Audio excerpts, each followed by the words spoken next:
ఈరోజు వాళ్ళు సంకలు గుద్దుకుంటున్నారు. నిజంగా అయింది ఎంత? అయింది తక్కువ, కానటువంటి రైతులు ఎక్కువ. 54% మంది రైతులకు రుణమాఫీ కాలేదు. ఇవి నేను చెప్పిన లెక్కలు కాదు, స్వయంగా కేబినెట్ నిర్ణయాలు. కేబినెట్ అయిన తర్వాత ముఖ్యమంత్రే చెప్పిండు ఇది 31,000 కోట్లని 47 లక్షల మంది రైతులకు రుణమాఫీ చేస్తాం ఆగస్టు 15లోగా అన్నారు. కేబినెట్ నిర్ణయం అన్నారు, కానీ చేసింది 17,000 కోట్లు, జరిగింది 22 లక్షల మంది రైతులకు. అంటే ఈ ప్రభుత్వం ఇవాళ రుణమాఫీ విషయంలో పూర్తిగా ఫెయిల్ అయిపోయిందని చెప్పి మనం చక్కగా చెప్పుకోవడానికి అవకాశం ఉంది. ఇప్పుడు ఎట్లుందంటే చెప్పటోనికి చెవుడైనా వినటోనికన్నా వివేకం ఉంటుంది కదా. నువ్వు నీ ముఖ్యమంత్రి కుర్చీలో కూర్చున్న నోటికి వచ్చిన మాట్లాడతావు, కానీ వినే ప్రజలు నేనేమనుకోవాలి? ఆ పదవికి ఉన్న గౌరవం పోదా?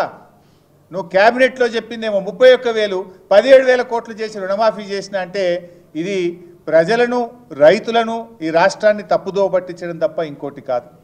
అయినా ఇంకో మాట, గతంలో మా ప్రభుత్వం ఉన్నప్పుడు ₹1,00,000 రుణమాఫీ చేస్తే 36 లక్షల మంది రైతులకు రుణమాఫీ జరిగింది. ఆ రోజు 17,000 కోట్లు చేశాం.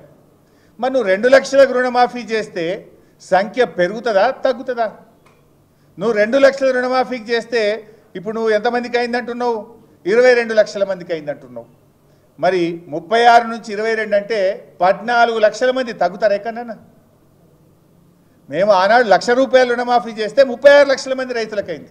మరి నువ్వు 2 లక్షల రుణమాఫీ చేస్తే 22 లక్షల మందికి ఎట్లయితుంది? అంటే 14 లక్షల మంది రైతులకు నువ్వు కోత పెట్టినావు. వాస్తవానికి 36 కంటే పెరగాలి. 1,00,000కు 2 లక్షలకు తేడా ఉంది కదా. మేము ఆనాడు 1,00,000 చేస్తేనే 36 లక్షలు అయితే, నువ్వు 2 లక్షలు చేస్తే ఈ 47 లక్షలు జరగాలి కదా. కానీ 22 లక్షల మందికే చేసినావంటేనే దీంట్లో అర్థమైపోయింది ఎవరిని మభ్యపెడుతున్నావు, ఇవాళ ఏమనుకుంటున్నారు, ఎవరిని మోసం చేస్తున్నారు అనేది చాలా స్పష్టంగా ఈ రాష్ట్ర రైతులందరికీ కూడా అర్థమవుతా ఉంది. పట్టబగలు నట్టనడి బజార్లో ఇవాళ నిట్ట నిలువున రైతుల్ని ముంచి పరేషాన్ చేస్తున్నావు. నువ్వు నిజంగానే రుణమాఫీ అయిందనుకుంటున్నావా? ఒకవేళ రేవంత్ రెడ్డి గారికి నేను సవాల్ విసురుతున్నా, నిజంగా సంపూర్ణంగా రైతు రుణమాఫీ పూర్తయిందంటే నువ్వే చెప్పు, ప్లేస్ చెప్పు, డేట్ చెప్పు, టైం చెప్పు, ఏ జిల్లాకు పోదాం, ఏ మండలానికి పోదాం, ఏ గ్రామానికి పోదాం, నువ్వు చెప్పు, నేను వస్తా. నా నియోజకవర్గానికి వస్తావా, నీ నియోజకవర్గానికి పోదామా, రాష్ట్రంలో ఎక్కడ పోదామో నువ్వే డిసైడ్ చేయి.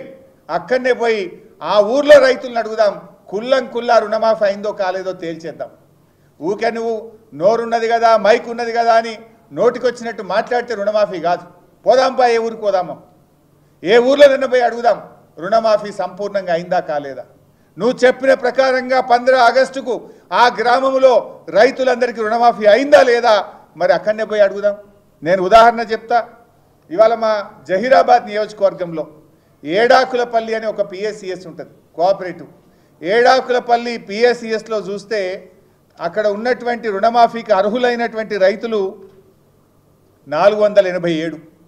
3 విడతల్లో రుణమాఫీ ఎందరికి అయిందంటే 192 మందికి, సగం కూడా కాలే. కావలసిన డబ్బు 6 కోట్లు అయింది, 1,38,00,000. ఇది రుణమాఫీ అయినట్ట?